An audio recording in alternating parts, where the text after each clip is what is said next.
आज के चुनावी चर्चे में हम बात करेंगे पश्चिम बंगाल के 3 खास लोकसभा सीटों की, जहां पर पहले चरण के मतदान के दौरान वोट डाले जाएंगे।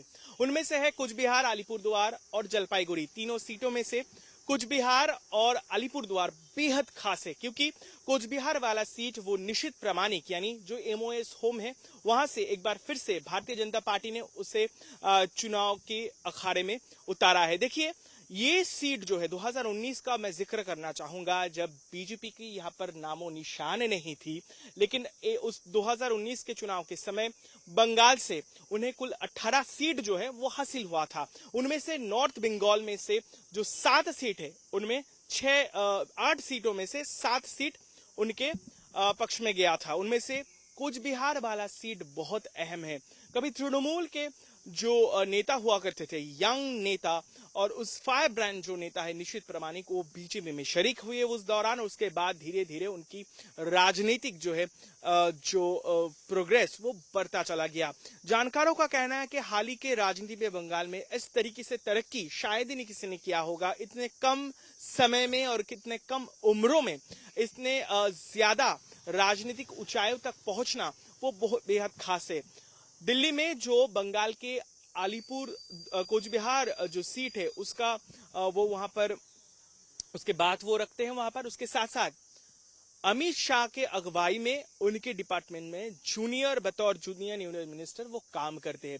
लेकिन इस बार की जो राजनीतिक आकलन है, क्योंकि यहाँ पर तृणमूल कांग्रेस जोर आजमा रही है, क्योंकि लगातार हमने देखा है कि इस कुचबिहार वाले सीट में ममता बनर्जी या फिर अभिषेक बनर्जी काफी मशक्कत किया है, और पिछले विधानसभा चुनाव के बाद जो है राजनीतिक आकलन जो है कोचबिहार का थोड़े उसमें बदलाव आया है।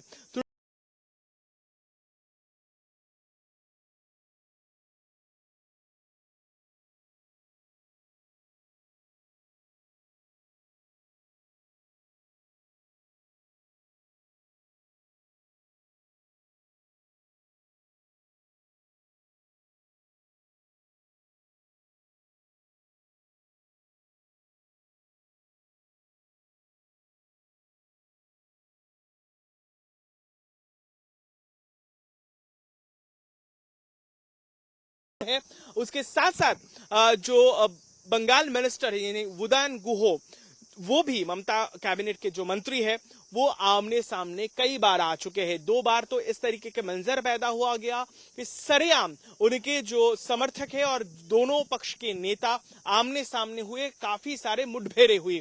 चुनाव के वक्त कुचबिहार में शांतिपूर्ण चुनाव करवाना सबसे बड़ी चुनौती की विषय होती है। तो इसी के कारण जो है कुचबिहार में अहम ताकत जो है तृणमूल कांग्रेस झोंक रहा है। जो सिताई के विधायक है यानी जगदीश चंद्र बोस बसुनिया, उसे यहां पर चुनावी टिकट के साथ तृणमूल के लिए खड़ा किया गया है। इसके साथ साथ सबसे अहम बात होती है कि कुछ बिहार में राजवंशी समाज की वोट जो लंबे वक्त से जो है वो अपने एक आइडेंटिटी की खोज कर रहे हैं, तमाम वायदे के बावजूद भी वो ज्यादातर 19 के समय भारतीय जनता पार्टी के पक्ष में था। इस बार वो जो वोट बैंक है वो कितना बीजेपी के पक्ष में रहता है, और खासकर 2019 में जो देखा गया था, कभी कोचबिहार वामपंथियों का गढ़ माना जाता था।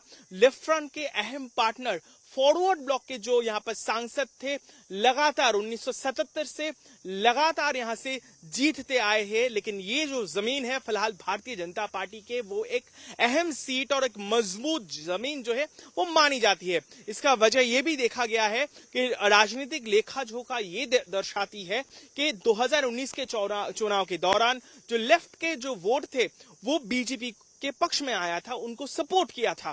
क्या इस बार के जो लोकसभा चुनाव है उसमें ये वोट, जहां तक वामपंथियों का कहना है कि वो पुरजोर ताकत कर रहे हैं और कोशिश कर रहे हैं, ताकत लगा रहे हैं कि अपने जो वोट बैंक है भले ही वो कम सही लेकिन उनके ही सपोर्ट में रहे। इसी के कारण इस बार लोकसभा चुनाव के दौरान कोचबिहार में फॉरवर्ड ब्लॉक का कैंडिडेट है, उसके साथ साथ ये जो गठबंधन के जो सहयोगी है, अंडरस्टैंडिंग जिन दोनों पार्टियों में हुआ है विपक्ष के यानी कांग्रेस भी यहां पर अपने उम्मीदवार जो है वहां पर दिए हैं।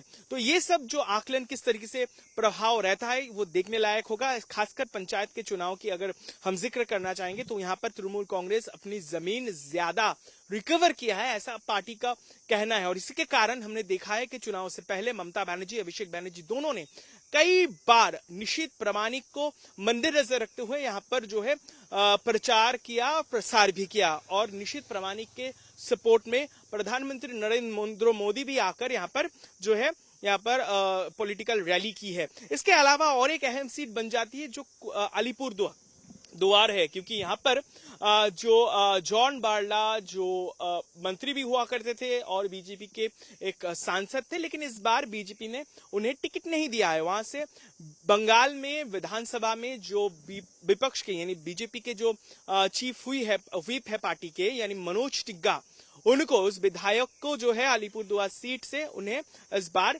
उन्हें टिकट दिया गया है। मनोज टिग्गा जो उस इलाके से आते हैं और लंबे वक्त से वहां पर राजनीतिक जो है वो वहां पर जो है जमीन से जुड़े हुए हैं, ये उनके सपोर्ट में और उनके जीतने का एक अहम कारण माना जा सकता है।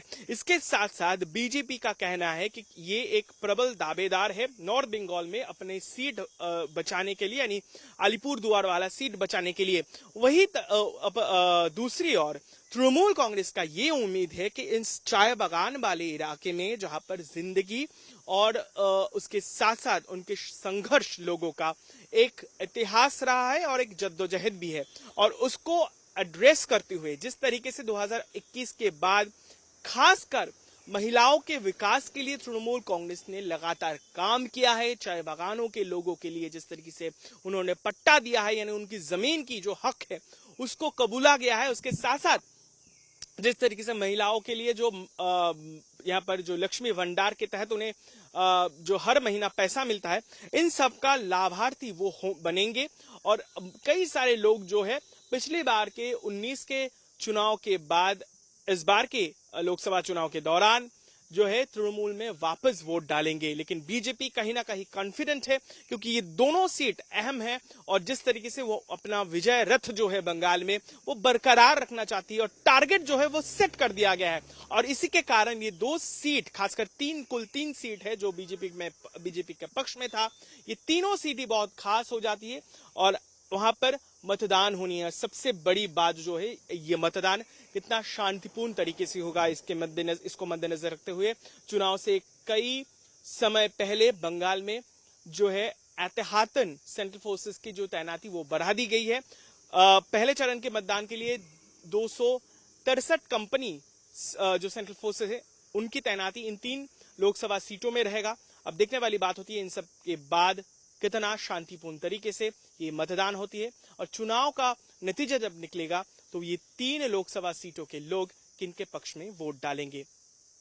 नॉर्थ बंगाल से कैमरा पर्सन प्रसून के साथ ऋतिक, आज तक के लिए।